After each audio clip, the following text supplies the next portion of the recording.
Hi, I'm Hal Roberts. This is Bridge City News. Here's some of the top stories we've been following. Our country's federal party leaders took some parting shots following last night's English leaders debate. We have the details. We hear from the Lethbridge Liberal candidate who discusses his party's platform in an exclusive interview with Bridge City News. And as COVID-19 cases increase in Alberta, NDP finance critic Shannon Phillips speaks out that more needs to be done to protect Albertans. Your nation, your province, your southern Alberta. From the heart of Lethbridge, it's Bridge City News with Hal Roberts. Thanks so much for joining us. The English leaders debate took place on Thursday night with many federal party leaders getting their shots in. Liberal leader Justin Trudeau slammed Conservative leader Erin O'Toole on his party's COVID-19 vaccination status. O'Toole, meanwhile, shot back that he encourages everyone to get the jab. It's unfortunate that Erin O'Toole can't even get his own candidates to get vaccinated and pretends he wants 90% of Canadians to get vaccinated when he can't guarantee 90% of his candidates are vaccinated, as I said during the debate. I encourage all Canadians to get vaccinated. They're safe and effective for use, and I've been fighting for better access to supply, and I will respect personal decisions about healthcare, and we need to work together to overcome any questions that people may have. In fact, I was proud to work with Mr. Singh and the other leaders tonight to film a video talking about how important and safe vaccines are in our fight against COVID-19. What I haven't liked with Mr. Trudeau's pandemic election is this attempt to divide people when we should be working together in our fight against COVID-19. NDP leader Jagmeet Singh re-emphasized his party's platform to tax the ultra-rich, which he says will benefit millions of Canadians. We are the only party that clearly states we're going to make the billionaires, the 44 richest billionaires in Canada who increased their wealth by $78 billion in this pandemic and don't pay their share, we're going to make them start paying their fair share. And that way we can invest it in people. I want to be clear though, Mr. Trudeau and Mr. O'Toole have ruled that out. They have voted against making web giants like Amazon pay their fair share. And that means they're either going to cut the help that you need or put the pressure back on the people that have already struggled.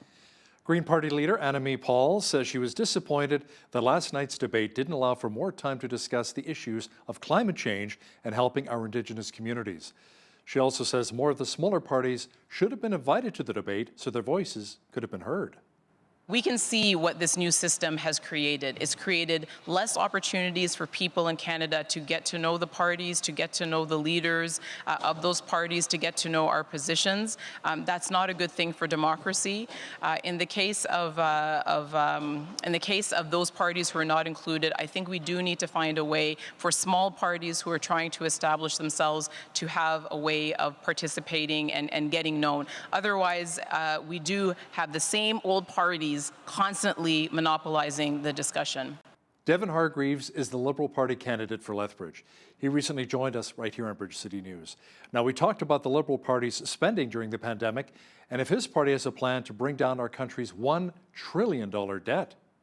We understand that pandemics are unpredictable, and we're going to continue to reduce that deficit year by year and continue to grow the economy and create jobs and get that back to over 1 million jobs for Canadians, as well as we will be increasing taxes on those that have profited the most and recovered the fastest and the most successfully over the course of this pandemic. So we're talking major banking and major insurance that has benefited over $1 billion a year. We also chatted with Devin Hargreaves about his party's plan to tackle the opioid crisis in many Canadian cities. That Q&A is coming up after business news. There are concerns that the Trudeau Liberals may revoke the charitable status for pro-life groups here in our country. Barry Bussey is the Director of Legal Affairs for the Canadian Centre for Christian Charities, and he says this should be a major concern for many Canadians. You know, the thing is, this is not a concern just for pro-life groups, but all groups ought to be concerned when government decides to make charitable status a political issue.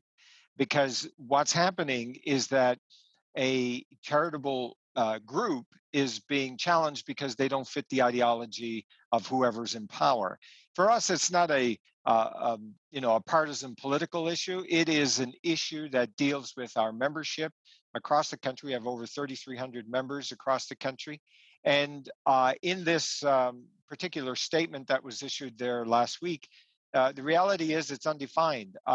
The example of the anti-abortion organization was, quote, crisis pregnancy center. Now, I don't know where they get the crisis pregnancy center from, but at least in our membership, we have pregnancy care centers, and the emphasis is on care, on women who need help. And these organizations are providing help for these women who are in such desperate need at this time of their life. Alberta health officials announced that it will move more patients to other care settings to free up space in hospitals that appear to be overrun with COVID-19 patients. Dr. Verna Yu of Alberta Health Services says intensive care beds are at 130% over capacity and critically ill patients are being directed to overflow wards. Non-emergency surgeries were cut by up to 60% province-wide last week, and the Calgary Health Zone cancelled all non-urgent procedures for the rest of the week. Alberta's averaged more than 1,000 daily COVID-19 cases for 2 weeks. Alberta NDP finance critic Shanna Phillips met with the media today, demanding for a stronger COVID-19 response from the UCP for all of us here in southern Alberta.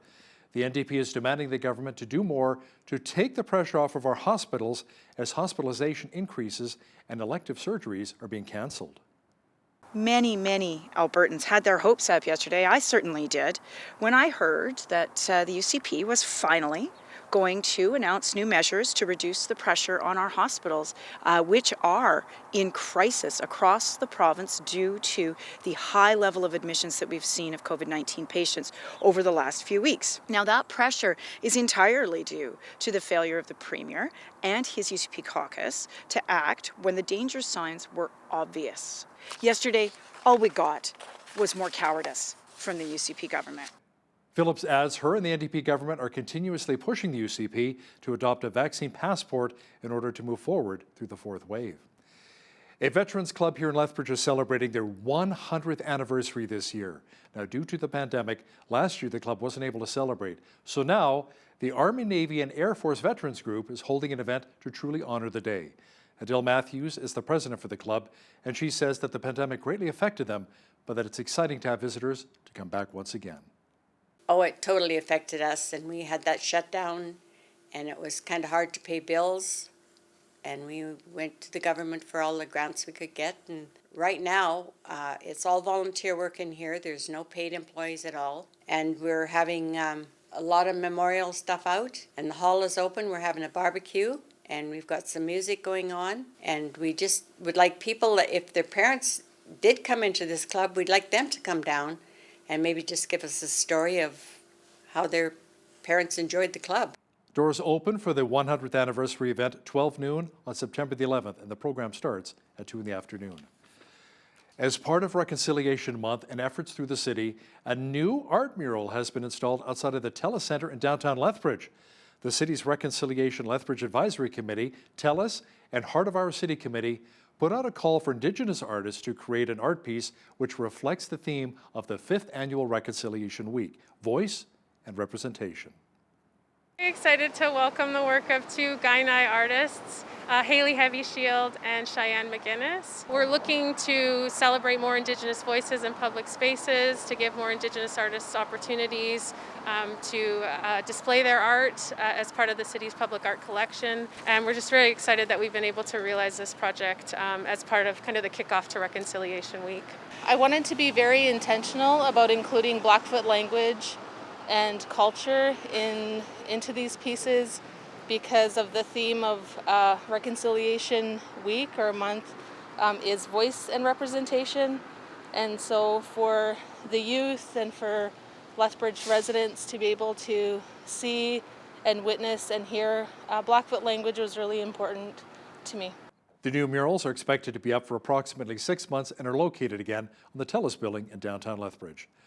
Around 75 community members walked from City Hall to Galt Gardens today, raising awareness for people living with disabilities and to promote equality.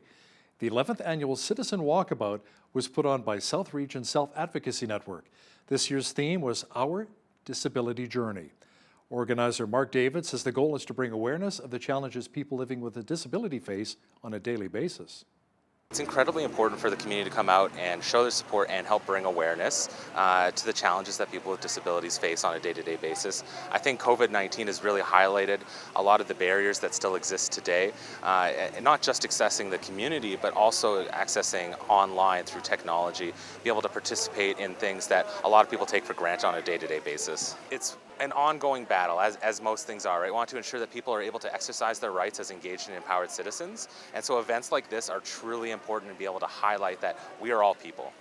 The walk featured speeches and stories from community members, lots of music, and Indigenous dancing. The annual Step and Stride in support of the Parkinson Association of Alberta is coming up. The fundraiser will take place here in Lethbridge tomorrow. The event will also be a virtual affair that you can complete by yourself or with family and friends. Lana Tordoff is the Executive Director for the Parkinson Association of Alberta, and she says they're hoping to raise around $250,000 this year. And then we were looking for an additional $100,000 in sponsorship revenue around that. So again, we're on track. I'm crossing my fingers that we'll finish strong this weekend. In 2020, we did do a virtual walk and we raised right around $250,000. So we're already on track to sort of beat that number this year. So we're pretty grateful for the attention and the support of the community around us there. It is such a close, amazing, supportive community. There will be games, food, and prizes for participants along the 1 to 5 kilometer routes here in our city. The City of Lethbridge is partnering with the University of Lethbridge to create a pilot program of naturalization for grass growth in our city's parks. There are 3 spaces in the city that have been chosen for the program, including Redwood Park, 28th Street North, and Mount Blackiston Road West green strips. The 3 sites were stripped of the turf, and a new natural seed mix was planted in July. With naturalized seed mix, it does take a little bit of time to grow. It takes a little bit longer than a manicured lawn, especially because we're not irrigating as often. So one of the drawbacks to doing this project is that weeds are always the first thing to come through. Weeds do provide some benefit to the seed. They do provide a little bit of shelter for that seed as it's starting to grow, but weeds are a little bit unsightly, we understand. So we will be monitoring and managing the weeds as the project progresses. We don't plan to just let them go out of control. This plot you see behind me, we excavated it and brought in new topsoil. Then we seeded it with 2 types of native grass seeds. We did a shorter blend of native grass and then more traditional blend. The City of Lethbridge has a blend of grasses that they use when they're reclaiming areas on the fringe in those native areas. So we used that blend to start and then took some of the shorter varieties from that to create a shorter grass blend. Naturalization is practiced in many cities. The Lethbridge pilot project was recommended through the Fiscal and Operational Performance Review at Lethbridge City Council. The City of Edmonton says no photo radar speeding tickets have been issued to motorists in construction zones this year. And the reason? The city and province are still reviewing the practice of using automated traffic enforcement. Historically, before the pandemic, tens of thousands of photo radar tickets were given out in construction zones. There are roughly 975 active street construction sites in Edmonton right now. Saskatchewan's opposition NDP wants all provincial government employees to be vaccinated against COVID-19, including people who work in health, public agencies, and crown corporations. NDP leader Ryan Miley says this would help boost vaccination rates. Health Canada shows Saskatchewan has the 2nd lowest vaccination rate in the entire country. The Saskatchewan Party government says it is not considering mandating vaccines for workers right now. We're also working to address the lagging vaccination rates in certain regions of our province and we are currently experiencing, and this is resulting in higher case growth also in certain areas and regions of the province. Also higher hospitalizations coming out of some of those the residents in those regions. So over the next number of days, ministers and health officials will be actively speaking with community leaders in various regions of the province to explore options where we can continue to work together and maybe accelerate our efforts to increase options and to boost the vaccine rates in those areas. A lot of crops were combined last week in spite of rain in many parts of eastern Saskatchewan. Saskatchewan Agriculture reports 56% of the provincial crop was in the bin as of Monday. That's an increase of 20% from the previous week. The harvest is well ahead of the 5-year average of 35%.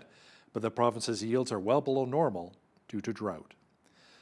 Samaritan's Purse has been in Haiti helping out during the aftermath of a deadly 7.2 magnitude earthquake which rocked the island nation on August the 14th. The Christian organization has been bringing in tons of emergency relief for so many who were impacted by the devastating quake. Hi, I'm Edward Graham with Samaritan's Purse, and right now I'm in Haiti.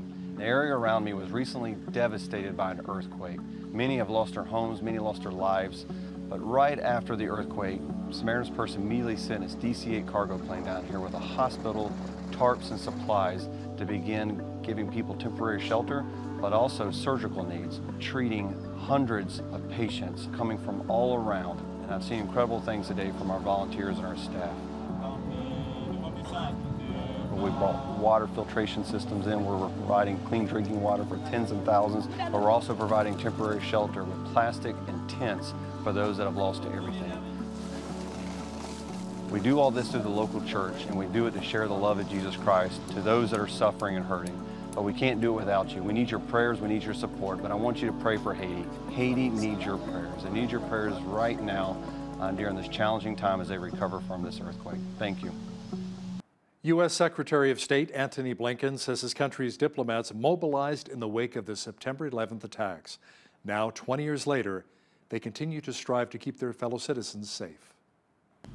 Nearly 3,000 men, women, children in New York, in Arlington, in Shanksville. For their loved ones, the pain from the loss began on 9/11. They felt it every day since. Looking around this department today, we can see how the attacks changed us and changed our diplomacy. Thousands of diplomats served in Afghanistan and Iraq and elsewhere in support of the war against Al-Qaeda and other terrorist groups. Thousands more served in new bureaus and roles that didn't exist before the attacks, like counterterrorism, conflict, and stabilization. Virtually every part of the department was mobilized in some way to play a role in preventing another 9/11. Well, we're not going to have much snow, but if you live in southwestern Alberta and you've been praying for rain, your prayers will soon be answered. I'll have all of the weather details for you in just a moment. It was a slightly cooler day today in the Windy City, with showers in some regions of southwestern Alberta. That should also be the case tonight, with a low near 12. Tomorrow, expect more rain developing with a high of only 16. Sunday, the rain should taper off, giving us a high of 21. Monday, a mixture of sun and cloud and a high of 19. Tuesday, mainly cloudy with a high of 24. Wednesday, a low pressure system returns, bringing rain and a high of only 15. Thursday, sun mixed with cloud and a high of 17. Looking at the almanac, the average high for this time of year is 21 degrees with an average low of 6. The highest temperature on this date was recorded in 1968 at 32 degrees, and the record low was -2 in 1955. Sunrise was at 7 a.m., sunset at 7:56. The days are getting shorter. Checking the national forecast for tomorrow now, expect light showers and 18 degrees in Victoria, BC, rain and 19 for Vancouver. Showers and 15 degrees for Calgary on Saturday. A slight chance of rain and 17 for Edmonton. Light showers and 18 degrees for Regina. Partly cloudy and 18 is on tap for Saskatoon. Expect lots of sunshine and 19 for Winnipeg. Partly cloudy and 26 degrees for Toronto. A mixture of sun and cloud and 24 for Ottawa. Mainly sunny and 25 is expected in Montreal. In Atlantic Canada, the rainfall warning ended for Fredericton, New Brunswick. Saturday, expect lots of sunshine and a high of 20. Clearing and 20 degrees as well for Halifax, Nova Scotia. Just a few clouds and 19 for Charlottetown, PEI. And in St. John's, Newfoundland, expect rain with a high of 19 degrees for tomorrow. Today's weather is brought to you, rain or shine, by the Gym in the North. Top-notch equipment and customized classes in Lethbridge's North End. Stats Canada says the economy added 90,000 new jobs in August. That is the third monthly increase. The unemployment rate fell to 7.1% for the month. That compares to 7.5% in July. Gains were concentrated in full-time work and in the hard-hit sector areas, including food services and accommodation. The agency says overall employment is within 156,000 jobs, or 0.8% of the level recorded in February of 2020 before the onset of the COVID-19 pandemic. That is the closest Canada has been to recouping all of the jobs lost during the first wave of the pandemic. The Alberta Minister of Jobs, Economy and Innovation says the August 2021 Labour Force survey brought some good news for our province. Doug Schweitzer says Alberta saw 20,000 new jobs in August, with consecutive months of jobs growth across many sectors of the economy. He says with new investments in tech, film, energy and agriculture, our unemployment level is now at its lowest in 18 months. The Conference Board of Canada projects that Alberta will lead Canada in growth the remainder of this year and into next. A U.S. judge ruled in favor of Fortnite creator Epic Games' antitrust lawsuit. It struck down some of Apple's restrictions on how developers can collect payments in apps. The ruling officially says that Apple cannot bar developers from providing buttons or links in their apps that direct customers to other ways of paying outside of Apple's own in-app purchase system. That system charges developers commissions of up to 30%. The ruling also said that developers cannot be banned from communicating with customers via contact information that the developers obtained when customers signed up within the app. Now, here's a look at today's markets. The TSX was down 72 points on the day to finish at 20,633. The Dow was down 271 points to 34,608. The S&P 500 was down 34 points to 4459.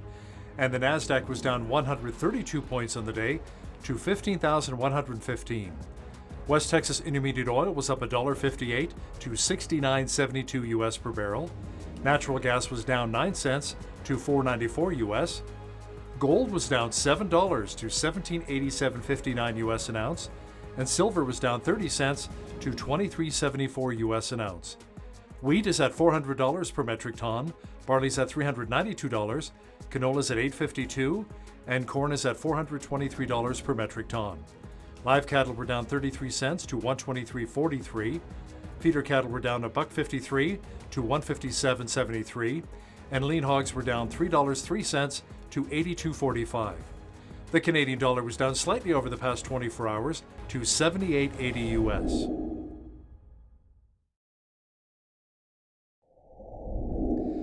Recapping one of our top stories this hour, Alberta health officials announced that it will move more patients to other care settings to free up space in hospitals that appear to be overrun with COVID-19 patients. Dr. Verna Yu of Alberta Health Services says intensive care beds are at 130% over capacity and critically ill patients are being directed to overflow wards. Non-emergency surgeries were cut by up to 60% province-wide last week, and the Calgary Health Zone canceled all non-urgent procedures for the rest of the week. Many people say that now is not the right time for a federal election. The pandemic is ongoing, and there's still a number of wildfires burning across the country. Coming up, we get the thoughts of Lethbridge Liberal candidate Devin Hargreaves, who discusses the upcoming election and what his party brings to the table. That Q&A is on deck. But first, here's a look at what's happening in and around your community. Here's today's Bridge City News community calendar. Coulee Fest is back at Lethbridge College on Saturday, September 18th. This year, Coulee Fest will feature live music, family entertainment, food trucks, a marketplace, and a showcase of all that Lethbridge College has to offer. Admission is free. For details, visit lethbridgecollege.ca. Get out and explore nature. The Helen Schuler Nature Center is offering guided 1-hour field trips for all ages. Visit lethbridge.ca/things to do. Click on Nature Center and follow the events page, where you'll find a list of featured tours that will introduce you to amazing plants and animals found right here in Lethbridge. Cost is $35. Book online for your tour today. And that's your Bridge City News community calendar.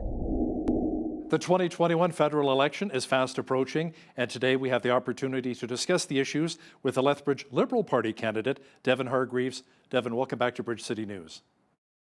Thanks for having me. It's always great to be here, and it's been a long time since we had a chance to catch up. It sure is, Devin. Thanks for your time. Now, the polls tell us that a majority of Canadians believe this is the wrong timing for a federal election. I mean, we're still in the middle of the pandemic. We have a lot of wildfires burning across the country. Why does the Liberal Party feel differently about it? It's been an unprecedented last 17 months. Nobody saw that coming. It's time for a new mandate to kind of determine how, as a country, Canada continues to move ahead. There's been a lot of safeguards in place in order to allow people to vote safely, be that voting by mail or voting in advance at the returning office, anytime up until advanced polls, and then advanced polling options. I assisted one gentleman yesterday in arranging for Elections Canada to come to his house on election day to cast his vote due to mobility issues. So there's a lot of different ways that people can vote and do so in a safe and secure manner. So how do you respond when people say Trudeau just wants a majority? That's what he's doing. It's very selfish, and the Canadians really don't want to go to the polls right now. So how do you respond to that? What I would say to that is we do need to determine as a country how we continue to move forward and continue to move ahead. There's a lot of money that's being spent, and regardless of which party forms government next, a lot of money that will continue to be spent in getting us out of this pandemic and continuing to move forward. So Devin, what are you hearing when you go door knocking? What are you hearing from the local constituents here in Lethbridge that are some of the biggest issues? We're hearing concerns about healthcare being privatized by the Conservative government if they were to form power. We're hearing concerns about $10 a day childcare not making it to Alberta if the Conservatives were to get elected. We're also hearing a lot of positivity. A lot of people do want to see $10 a day childcare. They do want to see a lot of the first-time homebuyers incentives brought in, and a lot of gratitude for a government that has had Albertans and all Canadians' backs over the last 17 months. Let's talk about affordability, not just for homeowners, but people who rent, like my kids, for instance. I mean, they're paying outrageously high rent prices right now. So what's the Liberals' plan to make life more affordable, especially when it comes to potentially being a homeowner or even just a renter, trying to get by? Yeah, a lot of our platform is based on leaving more income in the pockets of the everyday person. We're talking about $10 a day childcare. Off the top of my head, I believe in Edmonton, it costs up to $1,400 to $1,800 a month just for childcare. Under the Liberal plan, that'll shrink to about $3,100, depending how many days, of course. And that'll leave a significant amount of money in people's pockets, as well as making it more accessible to buy a home, allowing for a TFSA, if you will, a tax-free savings account to allow you to put money aside to put towards a down payment, and increasing the first-time homebuyers incentive from $5,000 to $10,000. So we're going to be helping people get into homes. I think one thing this pandemic has shown us is that there's a lot of uncertainty and instability, and it just took a few months or a month without a paycheck for a lot of people to be in a very hard place. And we want to be able to provide that security and that place to call home. And if that means a forever home, then so be it. Now, federal spending on the COVID-19 pandemic has left Canada with a huge debt that is growing by over $424 million a day. Devin, that's huge. I think our debt's over $1 trillion now. What kind of monetary policy will your party follow in order to create jobs and boost the economy without sacrificing the finances of our grandchildren, future generations?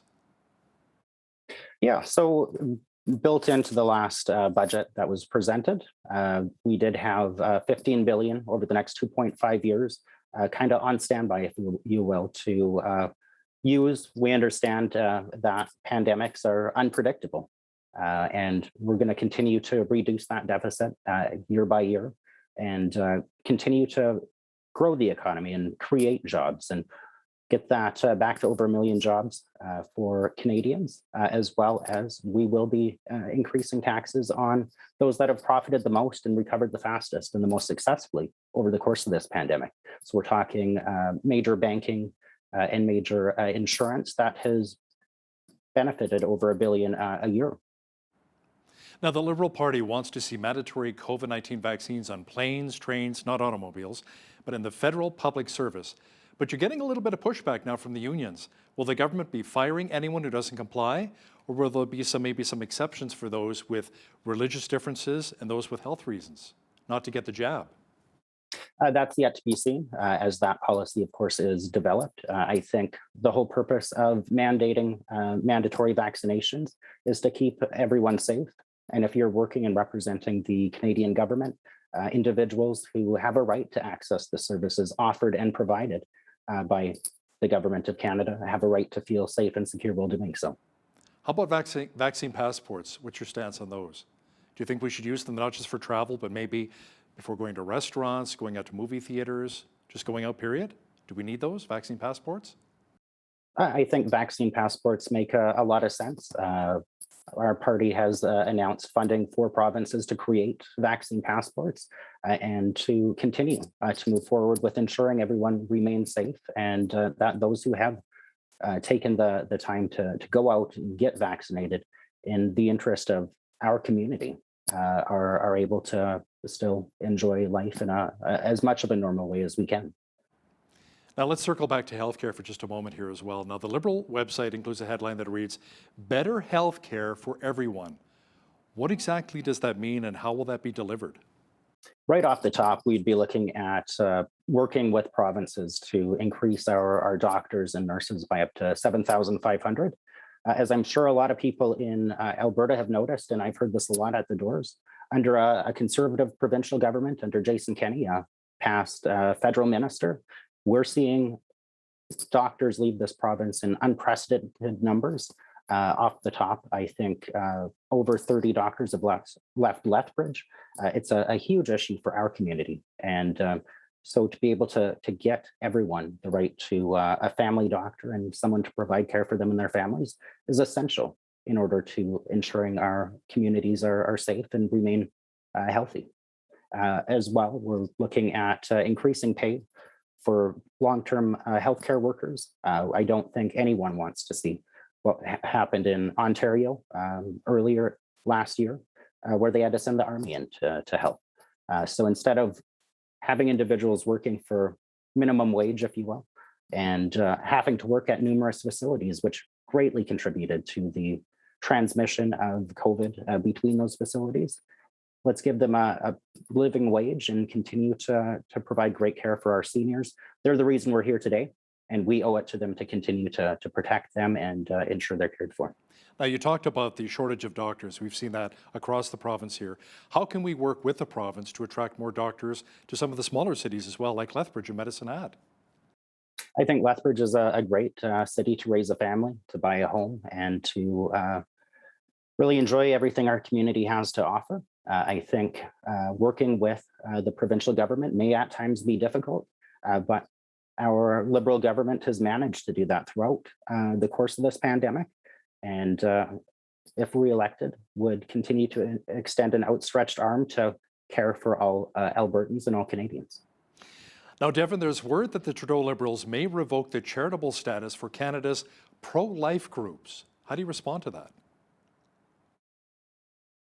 I'm definitely pro-choice myself. I think that abortion is a medical thing, and it's not up to individual belief, regardless of what one's beliefs may be on that, to hinder people from seeking care and treatment. I think it's a good idea. We've had in Lethbridge numerous complaints, numerous issues with pro-life groups that have stepped up and cause trauma, and it can be emotionally damaging to people. I remember one Pride Fest we had. They felt the need to continue to bring their literature and signs down to Pride in the Park when I was chair. And I mean, that's kind of a group that is not going to be looking at abortions as much per se. But it can be traumatizing to see those images. It can be harmful to individuals' health. It can be a medical need to get an abortion at times. Devin, as you know, we have an opioid crisis here in our city, also the crime and homeless issue, which seems to be tied in with that. Do you have any specifics on what you would possibly bring as an MP to Lethbridge to really help deal with the drug crisis here in our city? Our government has already provided $600 million in funding to address opioid epidemics. It's something that I campaigned on very heavily in my provincial run too, that it is a health emergency. So if elected as MP for Lethbridge, our party has announced up to $500 million in additional funding to continue to tackle the opioid epidemic and to provide treatment through means-tested ways.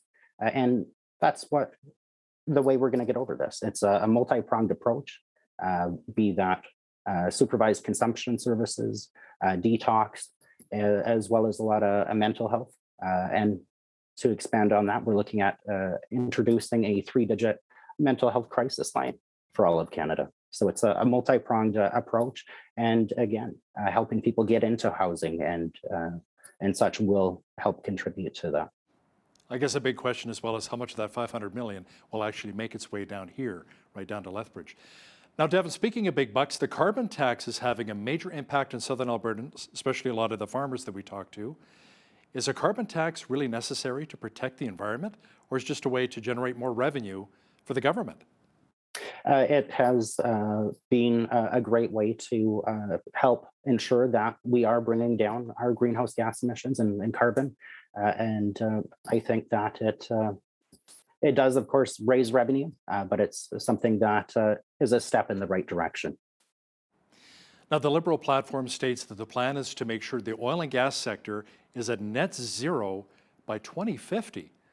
How will that happen in such a short period of time without losing a lot of Alberta jobs?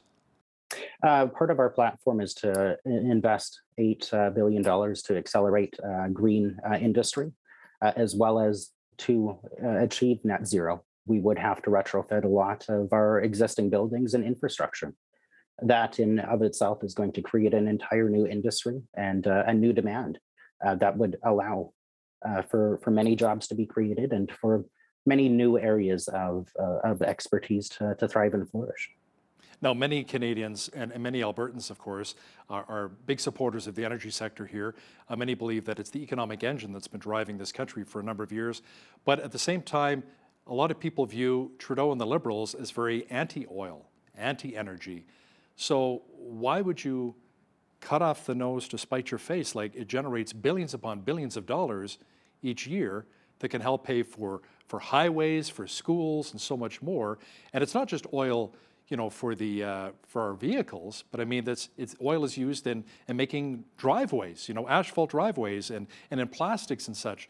So why attack such an industry that creates so much revenue? What are your thoughts? I think climate change is a very real thing. I guess it does depend who you ask. The Conservative Party voted down that to acknowledge its existence.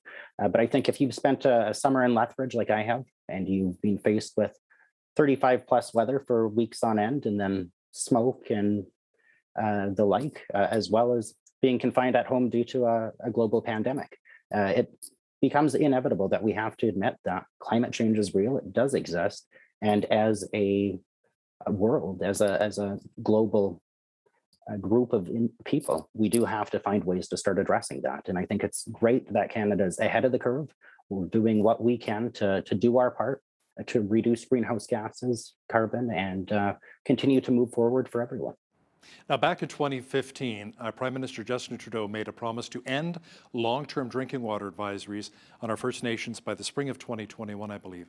But now the party says it won't happen until 2024, even later. Why the delay, and what do you tell First Nations people who express doubt in the Liberal promises? Of course, COVID was a big factor in a lot of things in our world, including getting individuals in there to assist in water treatment and the likes. Since taking office in 2015, our Liberal government has reduced over 100 longstanding water advisories, as well as preventing just under 200 short-term water advisories from becoming long-term. Our government has been there, will continue to be there, and we will continue to work to ensure that there is clean drinking water for every member of our community and our province and our nation. Devin, any thoughts on what it will take to really end racism as we work towards reconciliation here in our community? That's a very good question. It's something that we all have to look in the mirror and find that those things we may say or do that can be taken as racist, or that deep down could be racist. It's probably the best thing to liken it to is when I took over as chair of Lethbridge Pride Fest, the city, very progressive and the likes. And I'm sure you recall that year that we had paint dumped on the crosswalks, and that brought the community together. I hope that as a community, we're able to step up and say no to racism, that those attitudes and behaviors and language is unacceptable. And we have to take a shift as a society. Now, the government can do what it can to kind of help move that along as far as hate speech and things like that, which our government has done. But as far as a societal shift, it will take each and every one of us to come together as a community and say that Racism is not acceptable, and we will do what we can to address that as individuals and as a community. Devin Hargreaves is the federal Liberal Party candidate for Lethbridge. Devin, thanks so much for your time today. Oh, thanks for having me. I appreciate it. Does modern society still hold motherhood in high esteem, or has this maybe diminished somewhat as a calling? To discuss this in more detail is Noelle Mering. She's a mother of 6 and the co-author of The Theology of Home, The Spiritual Art of Homemaking. Noelle joins me from Ventura, California. Noelle, welcome to Bridge City News. Thank you. Great to be with you. Now, how has the perception and the role of a homemaker really changed over the decades, in your opinion? Well, I think we get a hint of how much has changed just with the word homemaker. I think most people bristle even at the mention of that word. It sounds like something maybe archaic or something silly or something that you do when you can't maybe hack it in the real world. At the same time, I think people have a renewed understanding on how important home is. So we've returned to a lot of domestic crafts like making bone broth and having a garden, planting food in our backyard or knitting even. But we haven't quite connected the dots between the importance of these things and the importance of the person who's caring for the home. And we've all been in our homes so much over the past year because of COVID that I think a lot of people are trying to maybe re-examine and reevaluate how their home life has been functioning, how healthy it is, how much it's flourishing or not, and maybe making adjustments here and there. So the homemaker, though, is a key part of that. And, even if in some ways anyone who lives at home, whether you be professional or a man or anything, in some ways we all are in some sense making a home or called to, even if it's not full time. But there is a real dignity of the job of doing that full time that I think we've lost respect for, and we need to reclaim that. So what is your message to moms who are not able to stay at home full time with their children? I think my message to them would be the same as to any woman, just that you have a great dignity in what you're doing, even if it's not full time. So a lot of women are in a predicament where they can't, and they deeply desire to be home more. And that's one of the unspoken things that I think we don't really think about in society, is that we're constantly thinking that that the preference is to be working. Well, there's a lot of working women who wish that they could be at home, and to start thinking in that way, that that this is something that oftentimes we desire more than we're willing to admit. But for working women, my message to them was just to, you're probably trying to do a lot, you're balancing a lot, and it's going to be hard. You're going to do it imperfectly, as we all are, and to give yourself a lot of grace and keep trying to put that best effort, day in and day out with a good optimism and good cheer, but also a lot of grace for when it doesn't all come together. Now, your book is filled with some beautiful pictures, encouraging quotes, and stories from women. Who are some of the women featured, and what are some of their powerful messages? Well, we have a great variety of women. So from a young mom who just had her first baby, to a professional working mother of 9 who's an architect, to a dear friend of mine who's actually an ER nurse, and is trying to keep more of that working mom who longs to spend more time at home. And then we've got a stay-at-home mom of 8 children, a grandmother, a single woman who has not had children but still feels this call to be fruitful. And our message throughout this was to show that it's the common thread throughout these women is not that their lives look exactly the same or that their circumstances are the same, but rather that they're all striving to take and respond to the circumstances and the calling that a life that God has called them to, and respond with a yes and an embrace of that life in a spirit of service and a desire to really be fruitful in cooperation with his plan for what he's got going on for them. So that was the common thread in all these different lives that I think we as women need to and can remember, and that we have this great capacity to really serve people around us. And I think that's been lost in a lot of ways. Yeah, Noelle, you write in your book that culture traded fruitfulness for power and control. Some may wonder if you're actually saying that a woman's fruitfulness is exclusive to fertility and nurturing. Yeah, no, we're definitely not saying that it's a purely biological sense of fruitfulness. It rather it has a deeply spiritual connotation.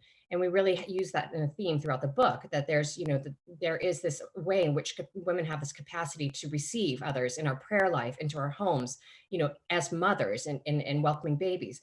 But also that we have this ability, it's connected to our ability to, our instinct for fruitful relationships, that we want to, not only receive people, but to encourage them, to nurture them, to make them have better lives, to help to be tender, to help heal their wounds, and and facilitate God healing their wounds.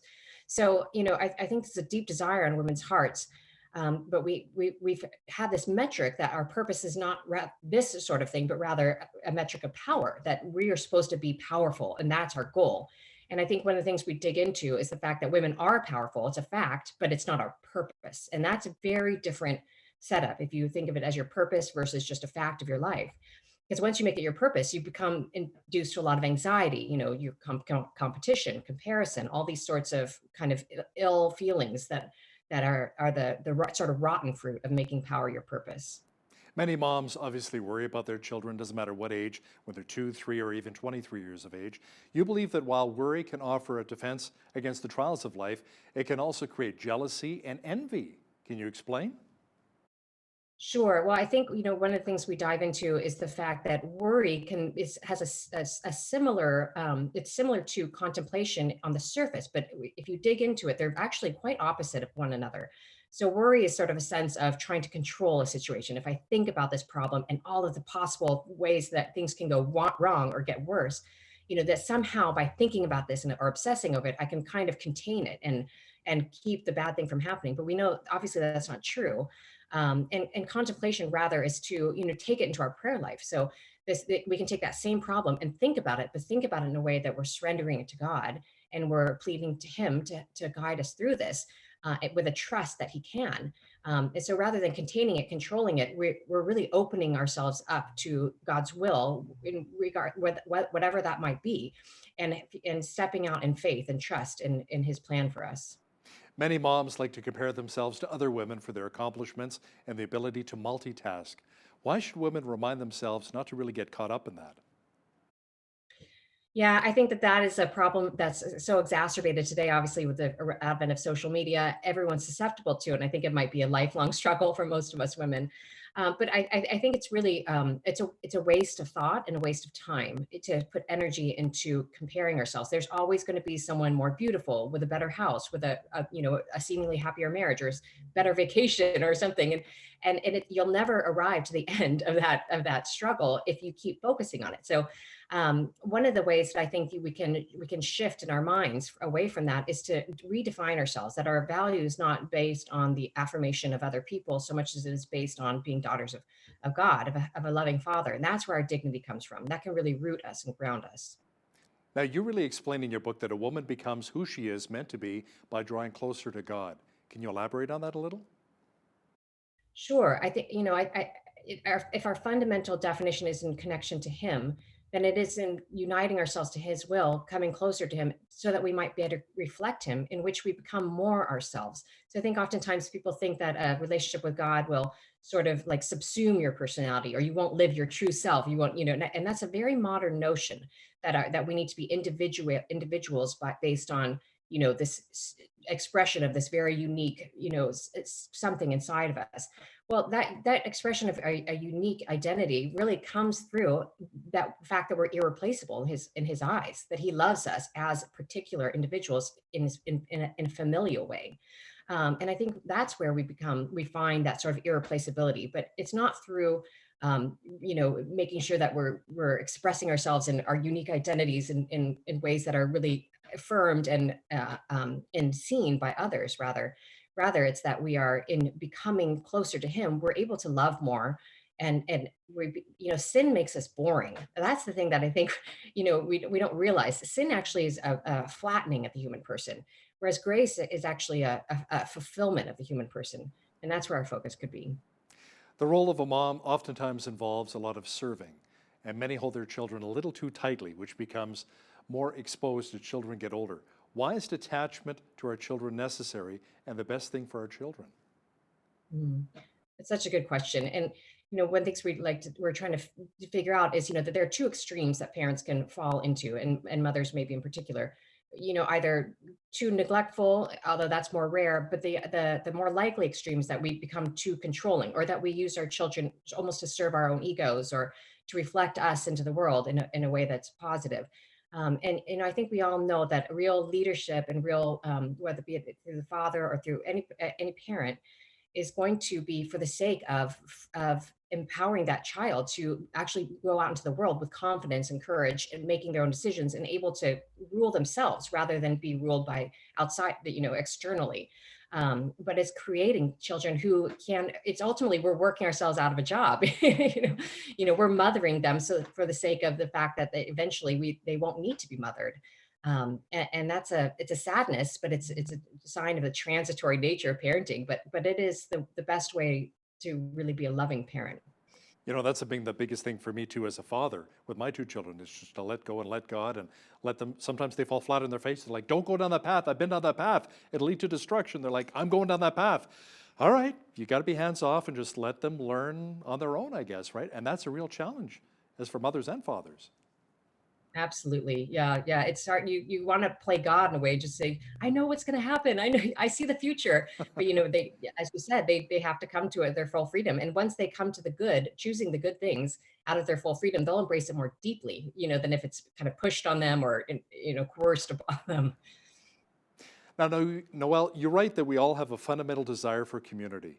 Even the busiest of moms can struggle with loneliness. What's the big difference then between isolation and solitude?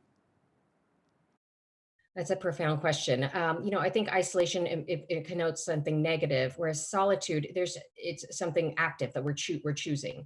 And moms have a hard time getting that solitude or that silence that is so necessary important to foster a prayer life. And you can feel as a mom sometimes that you just are nonstop being touched, or there's noise going on everywhere.